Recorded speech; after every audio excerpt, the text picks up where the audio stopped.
আমরা সহযোগিতা করার জন্য প্রতিশ্রুতি দিয়েছি যে আপনি এই 15 বছরে যে প্রশাসনে দেশের রন্ধে রন্ধে রাষ্ট্রযন্ত্রে যে জঞ্জাল হয়েছে, দুর্নীতি, লুটপাট, চাঁদাবাজি, মস্তানি, দলবাজি এবং সাংবিধানিক প্রতিষ্ঠানগুলো ক্ষতবিক্ষত করে এই দেশের ভোটাধিকার, মানবাধিকার, গণতন্ত্র, ইসলামী মূল্যবোধ সব ধ্বংস করা হয়েছে। এগুলোকে ঠিকঠাক করার জন্য বিভিন্ন স্থানে আপনাকে নতুন করে সংস্কার করতে হবে। প্রশাসনের রন্ধে রন্ধে আজও আওয়ামী ফ্যাসিবাদের প্রেতাত্মারা ঘাপটি মেরে পড়ে আছে। দলবাজ বড় বড় অফিসার সচিবালয় থেকে নিয়ে থানা পর্যন্ত এখনো তারা ঘাপটি মেরে পড়ে আছে। এই দলবাজ লোক থেকে অপসারণ করে যারা দেশকে ভালোবাসে, যারা ফ্যাসিবাদকে সাহায্য করেনি এমন দেশপ্রেমিক নাগরিকদেরকে সেখানে নিয়োগ দিতে হবে। দুর্নীতি করে করে ছাত্রলীগ, যুবলীগ, আওয়ামী লীগ সমস্ত অর্থ সম্পদগুলো বিদেশে পাচার করেছে, তাদের বিচার করতে হবে।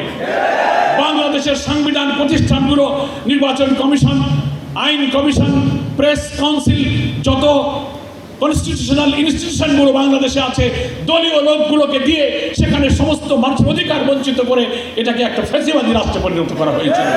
সেই জায়গাগুলোকে সংস্কার করতে হবে। আমরা প্রধান উপদেষ্টাকে বলেছি এই ন্যূনতম সংস্কারগুলো এমনভাবে করবেন যেন আগামী একটি অবাধ, নিরপেক্ষ, একটা ফ্রি, একটা ফেয়ার, একটা ক্রেডিবল, একটা পার্টিসিপেটরি ইলেকশন হয়। মানুষ যেন ভোট কেন্দ্রে গিয়ে ভোট দিয়ে নির্বাচিত একটি জনপ্রতিনিধি সরকারের হাতে ক্ষমতা হস্তান্তর করতে পারে।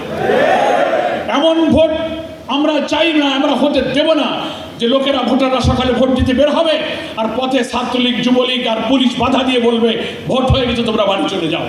এরকম ভোটকে আমরা হতে দেব? রেজাল্ট পেয়ে যে জিতে যাবে তার রেজাল্ট ছিনতাই করে আওয়ামী লীগের বাক্স ভর্তি করে তারা নিয়ে যাওয়া হবে, সেই ভোট আর আমরা হতে দেব না। ফলে প্রশাসনের এই 15 বছরের জঞ্জাল সাফ করে এই দলবাজ লোকদেরকে না শুনে যদি এক্ষুনি একটা নির্বাচন হয়, সেই নির্বাচন কি নিরপেক্ষ হবে? হবে না। সেই জন্য আমরা প্রধান উপদেষ্টাকে বলেছি, উনি সময় চেয়েছেন যে একটা সুন্দর নিরপেক্ষ নির্বাচন দিতে গেলে রাষ্ট্রের যন্ত্রের সেই সংস্কারগুলো করার জন্য একটু সময় লাগবে, আপনারা আমাকে সময় দেন। আমরা বলেছি যতটুকু যৌক্তিক সময় প্রয়োজন, খুব বেশি লম্বা সময় নেওয়া যাবে না, কি বলেন? আবার খুব অল্প সময় এটা সম্ভব নয়। রাষ্ট্রযন্ত্রের 15 বছরের যত ক্ষত, যত রোগ, যত ঘা হয়েছে, কয় না সর্বাঙ্গে ঘা, তা ওষুধ দিব কোথা? তো সব জায়গায় শুধু ওষুধ দিতে নাও পারা যায়, অন্তত মোটামুটি দেশের রাষ্ট্রযন্ত্রটাকে রক্ষা করতে, একটা সুন্দর নির্বাচন করতে যে কয়েকটা জায়গায় সংস্কার লাগে, আপনারা দ্রুত সংস্কার করে একটি গ্রহণযোগ্য যৌক্তিক সময়ের মধ্যে আপনি জাতীয় নির্বাচন দেবেন। ততক্ষণ আমাদের এই সরকারকে সহযোগিতা করতে হবে, কি বলেন? কিন্তু একটি চক্র ব্যস্ত হয়ে পড়েছে, কালকেই নির্বাচন দিতে হবে, দেরি করা হচ্ছে না। এটা হচ্ছে বিদেশ থেকে হাসিনার প্রেতাত্মারা বাংলাদেশকে আবার অশান্ত, অরাজকতা তৈরি করার চেষ্টা করছে। তারা এই 5ই আগস্টের বিপ্লবের পর তারা আবার পাল্টা প্রতি বিপ্লবের চেষ্টা করেছিল। তারা বিচারপতি, প্রধান বিচারপতি, দলবাজ লোকদেরকে দিয়ে জুডিশিয়াল কু করার চেষ্টা করেছিল। তারা আনসারকে দিয়ে অন্যায়ভাবে সচিবালয় ঘেরাও করে সরকারকে ব্যর্থ করার চেষ্টা করেছিল। জনপ্রশাসনের বিভিন্ন জায়গায় নানান দাবি দাওয়া তুলে সরকারকে অস্থির করে কাজ করতে দেবে না, পুলিশরা কাজে যাবে না, বিদ্যুৎ বন্ধ হয়ে যাবে, নানান হুমকি দিয়ে এই দেশে অরাজকতা তৈরি করছে। অমুসলিম ভাইদেরকে বলছে তারা সংখ্যালঘু, এদেশে তারা নিরাপদ নয়, আওয়ামী লীগ ছাড়া যেন হিন্দুরা ভালো থাকবে না। ভারতের কাছে খুশি করার জন্য আওয়ামী লীগের লোকেরা হিন্দুদেরকে দিয়ে এদেশে আবার একটা অপরাজনীতি তারা শুরু করেছে। অথচ আমরা এবার প্রমাণ করেছি, বিএনপি, জামাত, সব বিরোধী দল, আমরা নিজেরা লাঠি হাতে মন্দির পাহারা দিয়েছি। দুর্গাপূজা আসছে, আমরা বলেছি এখানে কোনো সংখ্যাগুরু, সংখ্যালঘু নেই। একজন মুসলিম বাংলাদেশের সংবিধানে যে রাজনৈতিক, সাংবিধানিক, গণতান্ত্রিক মৌলিক অধিকার পাবে, একজন হিন্দুও সেই অধিকার লাভ করবে। এখানে সংখ্যাগুরু, সংখ্যালঘু নেই, সবাই আমরা বাংলাদেশি, মিলেমিশে সাম্প্রদায়িক সম্প্রীতির এক উজ্জ্বল দৃষ্টান্ত হচ্ছে বাংলাদেশ। এইভাবে আমরা এখানে আছি। আওয়ামী লীগ অমুসলিম ভাইদেরকে নিয়ে এদেশে আমাদের বিরুদ্ধে তারা রাজনীতি করার চেষ্টা করে। ফলে আমি এই কথাই বলছি, শহীদদের রক্তের ঋণ শোধ করতে গেলে এই দেশের অরাজকতা, নৈরাজ্য সৃষ্টি, এই বাইরের অপচেষ্টাটা আমাদের ঐক্যবদ্ধভাবে রুখে দিতে হবে এবং সরকারকে যে কোনো প্রয়োজনীয় সংস্কারমূলক কাজ করে একটি সুন্দর শান্তিপূর্ণ নির্বাচনের জন্য সুযোগ দিতে হবে। এখন নানান দাবি দেওয়া, এইটা দাও, ওইটা দাও, সচিবালয় ঘেরাও করো। আমরা বলি তোমরা 15 বছর এতদিন কোথায় ছিলে? হাসিনার কাছে কেন দাবি করতে যাও? এখন একটা অন্তর্বর্তীকালীন সরকার এসেছে, 1 মাসের সময় হয় নাই, এখন সবার দাবি এখন পূরণ করা লাগবে। এতে বোঝা যায় যে এর মধ্যে একটা অসৎ উদ্দেশ্য আছে। কি বলেন, ঠিক কিনা? আমরা 15 বছর যখন অপেক্ষা করতে পেরেছি, আমরা আরো কিছুদিন ধৈর্য ধরতে পারবো ইনশাআল্লাহ। এই জন্য আমরা বিএনপি, জামাত, সকল বিরোধী দল এখন একমত। আমরা কেউ সরকারকে কোনো টাইম, ঘড়ি, ঘন্টা, সময়, দিন, মাস, বছর বেঁধে দিইনি। কিন্তু আমরা প্রধান উপদেষ্টাকে বলবো, খুব লম্বা কোনো সময় নেওয়া যাবে না, আবার খুব অল্প সময়ও দরকার নাই। মাঝামাঝি ন্যূনতম সংস্কারমূলক কাজগুলো করতে গেলে যেটুকু সময় লাগে, তার মধ্যে আপনি একটি অবাধ জাতীয় নির্বাচনের পরিবেশ সৃষ্টি করুন। জনগণের ভোটে নির্বাচিত প্রতিনিধিদের হাতে আপনি ক্ষমতা হস্তান্তর করবেন। ততক্ষণ আমরা শান্ত থাকবো। দেশবাসী, কুড়িগ্রামবাসীর কাছে আমার আবেদন থাকবে, যে পার্থক্য, মতভেদ, দূরত্ব, দ্বন্দ্ব তৈরি করার জন্য নানান কৌশল নিয়ে কিছু কথাবার্তা পত্রপত্রিকায় বিকৃত করে কিন্তু প্রচার করে আমরা কিভাবে সবাই নির্বাচনে অংশগ্রহণ করতে পারি, আমরা আরো একটু পরিণত সময় হলে তখন ইনশাল্লাহ আমরা বলতে পারবো, ঠিক আছে? কিন্তু তার আগে প্রত্যেকটি রাজনৈতিক দল যারা আওয়ামী ফ্যাসিবাদের বিরুদ্ধে আমরা এক ছিলাম, আমরা এখনো এই বিরাট রাজনৈতিক দেশপ্রেম এবং জাতীয় স্বার্থে আমরা চিন্তার একটি জাতীয় ঐক্য গড়ে তুলে যেন এই দেশটাকে আমরা গড়তে পারি, আমাদের মধ্যে কোনো ভেদাভেদ, বিশৃঙ্খলা যেন কেউ তৈরি করতে না পারে, সেই জন্য আমার আহ্বান থাকবে। আমি আজকে এই আলোচনা সভা এবং দোয়ার অনুষ্ঠানের শেষ পর্যায়ে 4 জন শহীদ পরিবারের কাছে একটু যাব, সহানুভূতি প্রকাশ করব। তারপরে আমরা সংক্ষেপে দোয়া করে আমরা আমাদের এই অনুষ্ঠান সভাপতির বক্তব্যের মাধ্যমে শেষ হবে। আমি এই কথাটা সর্বশেষে আবারও বলতে চাই যে আজকে রংপুর উত্তর অঞ্চলের মানুষের জন্য গর্ব হলো শহীদ আবু সাঈদ। দেশ এবং দুনিয়ার বিবেক নাড়া দিয়েছিল, লক্ষ লক্ষ লোক রাজপথে নেমেছে, মায়েরা নেমেছে, শিক্ষকরা নেমেছে, শিশুরা নেমেছে। রাজনৈতিক দল মতের ঊর্ধ্বে এই যে আন্দোলনটা হয়ে গেল, এটা কোনো দলের আন্দোলন ছিল না, একটা সার্বজনীন জনগণের, ছাত্র জনতার আন্দোলনে এই গণ অভ্যুত্থানটা কিন্তু। আমাদেরকে মিথ্যা মামলা দিয়ে ফাঁসি দিয়েছ, শেখ হাসিনাকে বিচার করতে মিথ্যা মামলা দিয়ে রাখবে না, সে যা করেছে সত্য ঘটনা দিয়েই তাকে 100 বার ফাঁসি দেওয়া যাবে।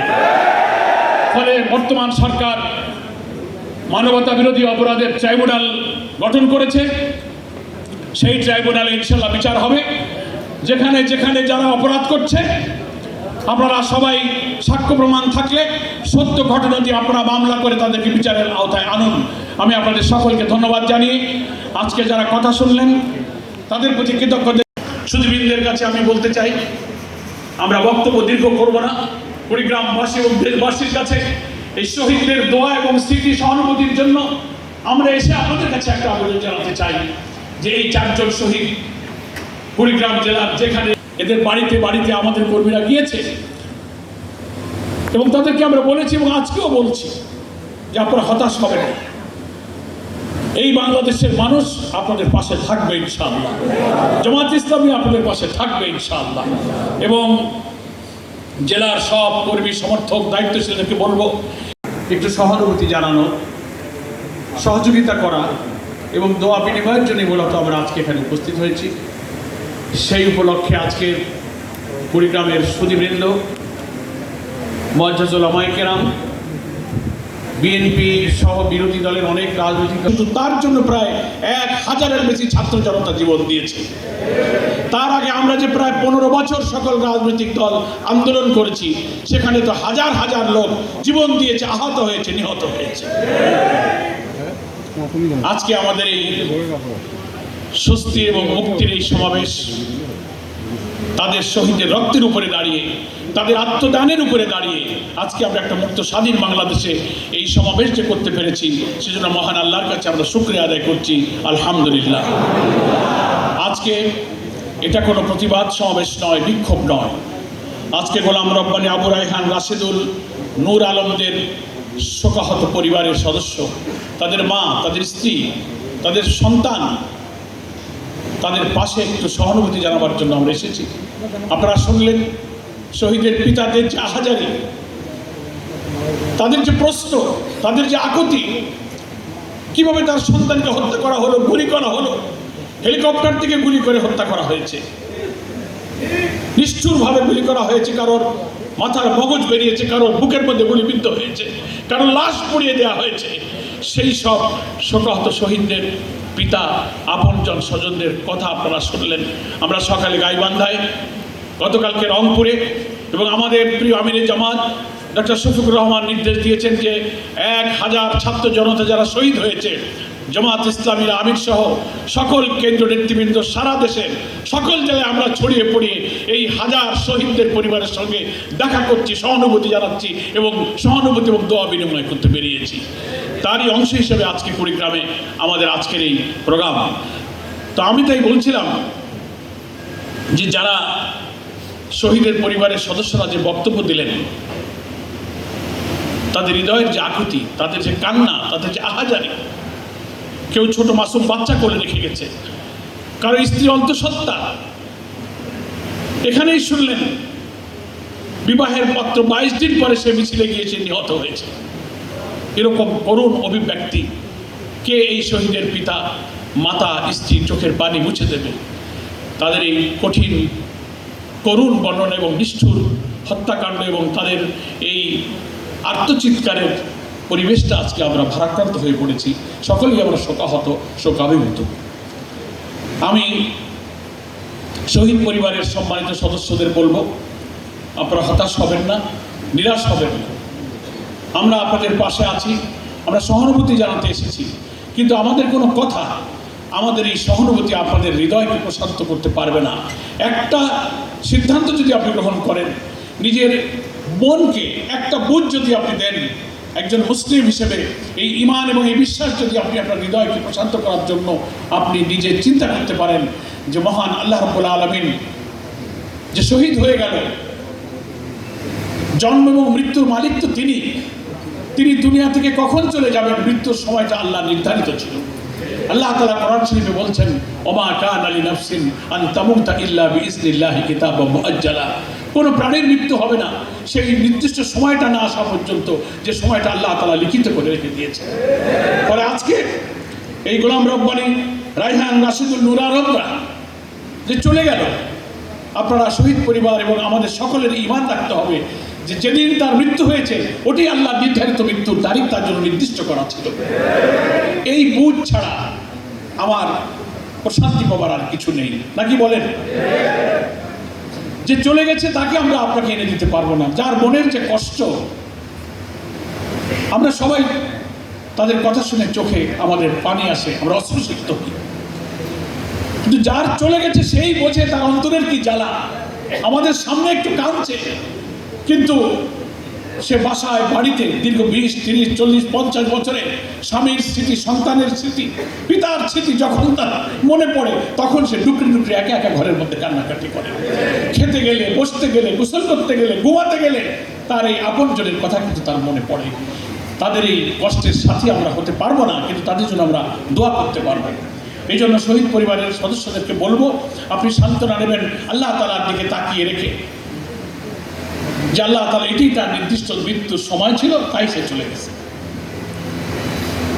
আমাদের প্রিয় শহীদ বাংলাদেশ জামাত ইসলামের আমির মাওলানা মতিউর রহমান নিজামীর একটা উদাহরণ আমি দিয়ে থাকি। তাকে যখন ঢাকার কেন্দ্রীয় কারাগারে ফাঁসিতে ঝুলিয়ে হত্যা করা হচ্ছিল, যে রাতে তাকে ফাঁসি দেওয়া হবে ওই দিন তার পরিবারের লোকেরা ওনার সঙ্গে বিদায়ী সাক্ষাৎ করার জন্য এসেছিলেন।